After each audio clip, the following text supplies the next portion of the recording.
লাউকিতে অনেকেই পছন্দ করেন না, কিন্তু যারা পছন্দ করেন না তারা এইভাবে একবার বানিয়ে দেখুন না, সবাই পছন্দ করবেন। নমস্কার বন্ধুরা, উমাস কিচেনে আপনাদের সবাইকে স্বাগত। আজকে একটা লাউয়ের রেসিপি দেখাবো, যেটা খেতে খুবই সুস্বাদু হবে। এখানে আমি চিংড়ি মাছটাকে নুন দিয়ে মাখিয়ে রেখেছি, আর একটু লাউগুলো ডুমো ডুমো কেটে নিয়েছি। একটা মশলা রেডি করছি, রসুন, কাঁচা লঙ্কা, আদা, তার সঙ্গে বেসিক মশলা যেমন হলুদ, লঙ্কা, ধনে গুঁড়ো, জিরে গুঁড়ো আর একটু মরিচ দিয়ে মিক্সিতে এটা একটু পিষে নেবো। এতে কোনো রকম জল আমি ইউজ করব না। দেখুন, আমি কোনো রকম জল ইউজ করিনি, মশলাটা শুকনো শুকনোই আছে। গ্যাসে একটা কড়া বসিয়ে তাতে 2 চামচের মতো তেল দিয়ে এর মধ্যে আমি সর্ষে, জিরে আর শুকনো লঙ্কার ফোড়ন দিচ্ছি। এইভাবে সর্ষে জিরে ফোড়ন দিয়ে লাউ রান্না করে দেখুন, খেতে খুব ভালো লাগবে। বড় সাইজের একটা পেঁয়াজ কেটে রেখেছিলাম, দিয়ে দিলাম। গ্যাসের ফ্লেমটা একটু হাই করে দেবো, যাতে পেঁয়াজটা খুব ভালো করে ভাজা ভাজা হয়ে যায়। পেঁয়াজটাকে নেড়ে চেড়ে এইভাবে একটু ভেজে ভেজে নেবো। দেখুন, পেঁয়াজটা অনেকটা সফট হয়ে গেছে। এরপর যে মশলাটা বানিয়ে রেখেছিলাম, মশলাটা এর মধ্যে দিয়ে দেব। মশলাটাকে প্রথমে আমি এর মধ্যে দিয়ে দিলাম। দেখুন, মশলাটা একেবারে শুকনো শুকনো, এর মধ্যে কোনো রকম জল আমি ইউজ করিনি। মশলাটাকে এবার খুব ভালো করে মশলাটাকে এর সঙ্গে ভেজে নেবো, যাতে রসুন আর আদার কাঁচা গন্ধটা এখানে চলে যায়।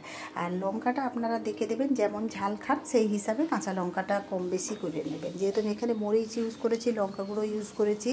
এরপর আমি নুন মাখানো ছিল, তার মধ্যে অল্প একটু হলুদ মাখিয়ে চিংড়ি মাছগুলো তুলে দিলাম। দিয়ে এরপর মিডিয়াম হিটে চিংড়ি মাছগুলোকে এর সঙ্গে খুব ভালোভাবে কষিয়ে ভেজে নেব, যার জন্য আমি এখানে কোনো রকম জল ইউজ করিনি। এইভাবে কষালে খেতে খুবই ভালো লাগে। দেখুন, খুব ভালো করে এটাকে কষিয়ে নিচ্ছি, যাতে চিংড়ি মাছটা একটু ভাজা ভাজা টাইপের হয়ে যায় আর চিংড়ি মাছের যে আষ্টে গন্ধটা চলে যায়, সেই জন্য এইভাবেই একটু কষিয়ে নিলাম। তারপরে এর মধ্যে একটা টমেটো দিয়ে দিলাম। টমেটোটা এর মধ্যে গলানোর কোনো দরকার নেই, জাস্ট আমি একটু নেড়ে চেড়ে দেবো। আর একটু ডুমো ডুমো করেই আমি টমেটোটা কেটে রেখেছি। এর মধ্যে আমি লাউগুলো দিয়ে দিলাম। লাউগুলো দেওয়ার পরে এর মধ্যে আমি 1/2 চামচের মতো লবণ দিয়ে দিলাম। পরে লবণ লাগলে আমি আবার দেবো। ঢাকা দিয়ে 5 মিনিটের মতো হতে দিলাম মিডিয়াম হিটে। 5 মিনিট পরে দেখুন, এটাকে একটু নেড়ে চেড়ে দিলাম। এর থেকে একটু একটু জল বেরিয়েছে, লাউটা একটু সফট হয়ে গেছে, যার জন্য মশলাটা পুড়ে যায়নি, কষাতে খুব ভালো সুবিধে হচ্ছে। দেখুন, টমেটোগুলোও গলে যায়নি, গোটা গোটা আছে, কিন্তু সেদ্ধ সেদ্ধ টাইপের হয়ে গেছে। এইভাবে একটু কষিয়ে নেওয়ার পরে এটাকে আমি ঢাকা দিয়ে দেবো। ঢাকা দিয়ে এটাকে আমি আবার 7-8 মিনিট হতে দেবো। দিয়ে আবার এটাকে খুব ভালো করে এইভাবে একটু কষিয়ে নিয়ে তারপরে দেখুন, এর মধ্যে আমি মশলা ধোয়া জলটা দিয়ে দিলাম।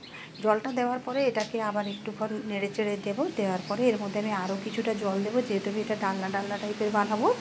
আমি দেখুন, এর মধ্যে আরও বেশ খানিকটা জল দিয়ে দিলাম। জল দেওয়ার পরে এর মধ্যে আমি আবার যেহেতু আমার লবণটা কম হয়েছিল, আমি স্বাদ মতো লবণ দিলাম। লবণের পরে আমি একটুখানি এখানে চিনি অ্যাড করছি। এটা একটু মিষ্টি মিষ্টি, ঝাল ঝাল সবই ভালো, এটাই ভালো লাগবে। এর মধ্যে গরম মশলা দিয়ে দিলাম। গরম মশলা দেওয়ার পরে এরপর আমি এটাকে ঢাকা দিয়ে 10 মিনিটের মতো হতে দেবো। 10 মিনিট পরে দেখুন, এটাকে চেক করে কত সুন্দর দেখতে লাগছে। সিম্পল রেসিপি, কিন্তু একটু অন্যভাবে করলে খেতে খুবই ভালো লাগবে। আর লাউটাউগুলো সব আমার সেদ্ধ হয়ে গেছে। গ্যাসের ফ্লেমটা একটু বাড়িয়ে দেবো। যদি আপনারা এতটা গ্রেভি পছন্দ না করেন, তাহলে গ্যাসের ফ্লেমটা একটু বাড়িয়ে দেবেন। কিন্তু আমি যেহেতু ডালনা করছি, তাই এর জন্য একটু আমার গ্রেভি থাকবে, একটু ঝোল ঝোল থাকবে। আমি একটু নেড়ে চেড়ে দিলাম। গরম ভাতে এটা থাকলে আর কিছুই লাগবে না। হ্যাঁ, উপর থেকে একটু ধনেপাতা অবশ্যই ছড়াবেন। এই রান্নাতে ধনেপাতার স্বাদটা খুবই ভালো লাগে। একটু ধনেপাতা ছড়িয়ে দিলাম। ধনেপাতা ছড়িয়ে এটাকে একটু নেড়ে চেড়ে দিলাম। দিয়ে গ্যাসের ফ্লেমটাকে এবার আমি অফ করে দেবো।